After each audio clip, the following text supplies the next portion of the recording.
एक कहावत है कि जब प्यार किया तो डरना क्या। दोस्तों, प्यार किया तो डरना क्या, यह बेवकूफ़ों वाली कहावत है। क्योंकि प्यार, अगर कहते हैं आग में अगर हाथ डाल दोगे तो क्या आग हाथ को जलाएगी नहीं। इस समाज के अंदर अगर अवैध रिश्ते जोड़ेंगे और उल्टे सीधे काम करेंगे तो क्या उनका हट जाना भुगतना नहीं पड़ेगा। तो यह जो कहावत है कि प्यार किया तो डरना क्या, यह किसी बेवकूफ़ ने लिखी होगी। आज की घटना में कुछ ऐसा होता है, यहाँ पर यही कहावत को अमल में लिया जाता है और लड़के और लड़की एक दूसरे से प्यार करते हैं, ना ही माँ बाप से डरते हैं, ना ही किसी ज़माने से डरते हैं, लेकिन अंत में उनको अपनी जान देनी पड़ती है। और फिर यहाँ पर यह जो कहावत है प्यार किया तो डरना क्या, यह गलत हो जाती है। आखिर क्या हुआ था? रात के अंधेरे में प्रेमी के साथ घर के पीछे संबंध बना रही थी एक बहन। भाई ने, पिता ने और माँ ने उन दोनों को रंगे हाथों पकड़ा और फिर उसके बाद होता है मौत का तांडव। आखिर क्या हुआ था इस घटना के अंदर, पूरी सच्चाई यहाँ पर जानेंगे। वीडियो को अंत तक देखिएगा। नमस्कार, मैं हूँ सुदेश कुमार और तिरछी बात चैनल में आपका स्वागत है। यह घटना उत्तर प्रदेश के गोंडा जिले के धानेपुर थाना क्षेत्र की है, जहाँ पर एक सुरेश नाम का एक लड़का रहता है जो कि 20 साल का है और एक लड़की होती है जो कि 19 साल की है। दोनों साथ पढ़ते हैं और दोनों साथ स्कूल जाते हैं, तो दोनों के बीच में मुलाकातें बढ़ जाती हैं। दोनों को एक दूसरे से प्यार भी हो जाता है और ये दोनों एक ही गांव के थे। अब यहाँ पर दोनों के बीच में प्रेम प्रसंग हो जाता है तो इनका प्यार परवान चढ़ने लगता है। नज़र बचा कर के ये एक दूसरे के साथ मिल भी लिया करते हैं, खेतों में, घर के पीछे और झाड़ियों के पीछे एक दूसरे के साथ संबंध बना लिया करते हैं। इनका मन लग जाया करता है। इसी तरह से प्रेम प्रसंग रचाते रचाते 2 साल गुजर जाते हैं। लेकिन जब दोस्तों किसी मामले का खुलासा होना होता है तो वह वक्त और समय नहीं देखता है। 2 साल गुजरने के बाद किसी गांव के व्यक्ति ने इन दोनों को एक दूसरे के साथ किसी झुंड झाड़ के पीछे मिलते हुए देख लिया और उसने जैसे इनको देखा तो दोस्तों यहाँ पर आकर इस लड़की गीता के भाई को बता दिया। अब जो गीता का भाई होता है बड़ा गुस्से में सोचता है कि मेरी बहन ने ऐसा क्यों किया। मेरी बहन तो बड़ी सीधी है, सीधी सादी भोली भाली है। अब यहाँ पर जो भाई होता है वो अपनी बहन गीता से पूछता है कि तू उस सुरेश नाम के लड़के के साथ क्या कर रही थी। तो बहन कोई जवाब ना देकर के सीधी घर में घुस जाती है।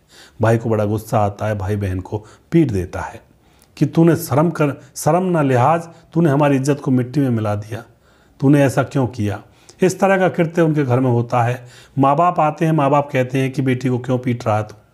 तो यहाँ पर भाई बताता है अपने माँ बाप को कि तुम्हारी बेटी ऐसे कृत्य कर रही है, गांव में हम मुंह दिखाने लायक नहीं हैं। अब तो गांव वालों को भी पता लग गया है इसके कुकृत्यों का, तो वह अपने माँ बाप को भी बता देता है कि तुम्हारी बेटी सुरेश के साथ मुंह काला करती है। माँ बाप भी बेटी से गुस्सा हो जाते हैं। अब दोस्तों यहाँ पर बेटी को धमकाया जाता है कि तू उससे नहीं मिलेगी और माँ बाप यही सोचते हैं कि बेटी अब समझ जाएगी, समझदार है। लेकिन बेटी कहाँ समझने वाली थी, वह तो उसी बात को लेकर चल रही थी। कोई फिल्म देख ली थी कि प्यार किया तो डरना क्या। अब इसी बात को लेकर दोनों मिलते रहते हैं। चुप चुप के यह मिलने लगती है, अब भी अपने प्रेमी से मानती नहीं है। अब जैसे ही दोबारा से मिलने लगती है तो अब यहाँ पे गीता के घर वालों को उसके ऊपर बड़ा गुस्सा आता है कि ये तो मानी नहीं। गीता के ऊपर पाबंदी लगा दी जाती है, घर कमरे के अंदर बंद कर दिया जाता है। तकरीबन 1 हफ्ता गुजर चुका था, गीता घर के अंदर कमरे में बंद थी। गीता का मिलने का मन बहुत ज़्यादा हो रहा था अपने प्रेमी से। अब वह जैसे तैसे चुपके से अपने प्रेमी को अपने घर के पिछवाड़े मिलने के लिए बुला लेती है रात के समय। अब रात का समय होता है, सभी लोग खाना खा रहे थे। तकरीबन 8 बजे का समय था।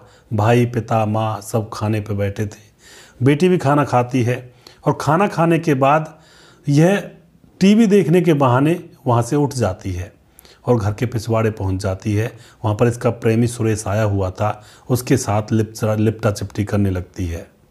दोस्तों, उधर भाई को और पिता को इसके ऊपर पहले से ही शक तो था कि कहीं ना कहीं करे नज़र बचाकर जाएगी ज़रूर। तो जैसे वे खाना खा लेते हैं तो देखते हैं कि बेटी टीवी देखने के बहाने कमरे में गई थी लेकिन वहाँ पर नहीं थी। तो ये उसको ढूंढने लगते हैं इधर उधर। माँ, पिता और भाई, सारे गांव में इधर उधर ढूंढा जाता लेकिन कहीं भी नहीं मिलती है। फिर घर के पिछवाड़े भाई को कुछ पेड़ों के हिलने की यहाँ पर दिखाई देता है, यानी कि पेड़ हिलते हुए दिखाई देते हैं। वहाँ जाकर देखता है तो इसकी बहन गीता और पड़ोस का लड़का सुरेश वहीं पर संबंध बना रहे थे। अब जो भाई होता है अपने पिता और माँ को बुला लाता है कि देखो तुम्हारी बेटी क्या कुकृत्य कर रही है। और यहाँ पर अब जो ये सारे लोग, तीनों लोग होते हैं, यानी कि माँ बाप और भाई, यह उस लड़के सुरेश को मारने पीटने लगते हैं। उधर गीता अपने प्रेमी की हिमायत लेती है, तो जो भाई होता है वह डंडे से गीता के सर पर भी 3-4 बार प्रहार करता है और फिर वह लहूलुहान हो जाती है, तो उसको बुरी तरह से और मारने लगता है। थोड़ी देर में गीता की तरफ कर मौत हो जाती है। उसके बाद सुरेश को भी बुरी तरह से पीटा जाता है, उसकी भी हत्या कर दी जाती है गला घोट करके। अब यहाँ पर ये सारे लोग प्लानिंग करते हैं कि सुरेश की लाश को नदी में फेंकेंगे और गीता की लाश को खेतों में दफन करेंगे। ऐसी ही प्लानिंग करने के बाद ये रात रात में दोनों लाशों को ठिकाने लगा देते हैं और अपने घर आ जाते हैं।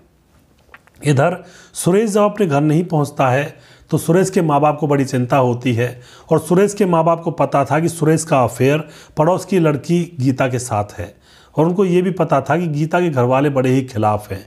तो उनको शक होने लगता है कि कहीं उनके बेटे के साथ गीता के घर वालों ने कुछ कर ना दिया हो। तो वह पुलिस थाने में जाते हैं, न्याय की गुहार लगाते हैं, कहते हैं साहब हमारे बेटे को ढूंढ लाइए सुरेश को, वह कल का गायब है और अभी तक वापस नहीं आया है, ना ही उसका फ़ोन मिल रहा है। पुलिस वाले पूछते तुम्हें किसी के ऊपर शक है? तो यहाँ पर सीधा सीधा सुरेश के घर वाले गीता के माँ बाप के ऊपर शक जता देते हैं। पुलिस सीधा आती है, आकर के देखती है, पूछताछ करती है तो गीता भी घर से गायब थी। तो पुलिस गीता के माँ बाप और उसके भाई को अरेस्ट करती है। सख्ती से जब पूछताछ की जाती है तो ये सारी घटना बताते हैं कि उनकी बेटी समाज में उनका मुंह काला करवा रही थी और घर के पिछवाड़े ही अपने प्रेमी सुरेश को बुलाया था मिलने के लिए। हमने उन दोनों को मार दिया और सुरेश की लाश को नदी में फेंक दिया, बेटी की लाश खेत में गड़ी हुई है।